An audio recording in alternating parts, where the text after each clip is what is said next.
দেশ জুড়ে বৃষ্টির রেশ ঢাকার কাঁচা বাজারগুলোতে। ক্রেতার সমাগম কম হলেও সবজির দাম কেজিতে 10 থেকে 20 টাকা বাড়তি হাঁকছেন বিক্রেতারা।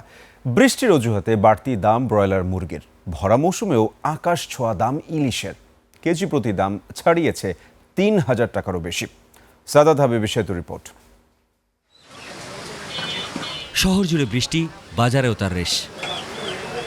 ছাতা হাতে ছুটির দিনে জলকাদা পেরিয়ে এসে বাজেটে টান। পটল, ঢেঁড়স একদিন আগে 40 টাকার ঘরে থাকলেও শুক্রবার দাম 50 টাকা। বৃষ্টির অজুহাতে বেশিরভাগ সবজির দাম বাড়তি হাঁকাচ্ছেন বিক্রেতারা। আলু, পেঁপে, মিষ্টি কুমড়ার দাম অবশ্য বাড়েনি। শসা, লতি, বেগুন 100-র ঘরে। কাঁচামরিচের দাম আবারও বেড়ে কেজিতে 160 থেকে 200 টাকায় উঠেছে। বাজারের সবচেয়ে দামি সবজি ভারত থেকে আমদানি করা টমেটো 280 টাকা। পেঁপে হলো 50 টাকা কেজি, লাউ হলো 70 টাকা পিস, বেগুন হলো 100 টাকা কেজি, শসা হলো 100 টাকা কেজি। এই সপ্তাহে একটু বেশি, যেন শসার দামটা একটু বাড়ছে। বৃষ্টির কারণে আরো বেশি বাড়ছে।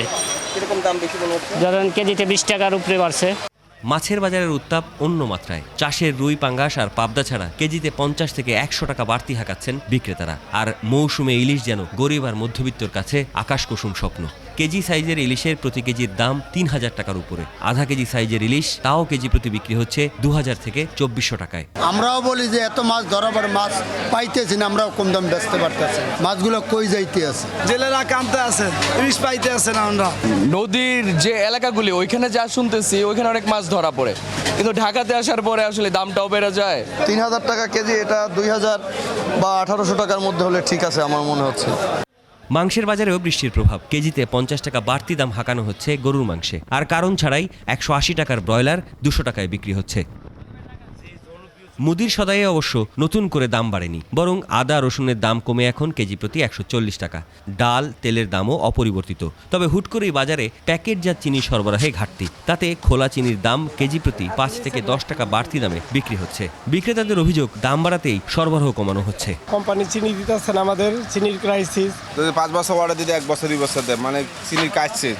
তো খরচ মিলাইতে পারতেছি না, খরচ অমিল হয়ে যাচ্ছে।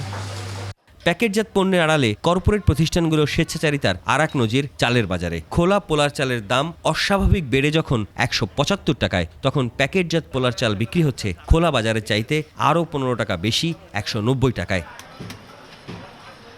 বিক্রেতাদের আশঙ্কা, নতুন চালানে প্যাকেটজাত পোলার চালের দাম 210 টাকা করা হতে পারে। তবে বাজারে নাজির, মিনিকেট, 28 ও গুটি সোনা চালের দাম নতুন করে বাড়েনি। সাদাত হাবিব সেতু, 21 টেলিভিশন, ঢাকা।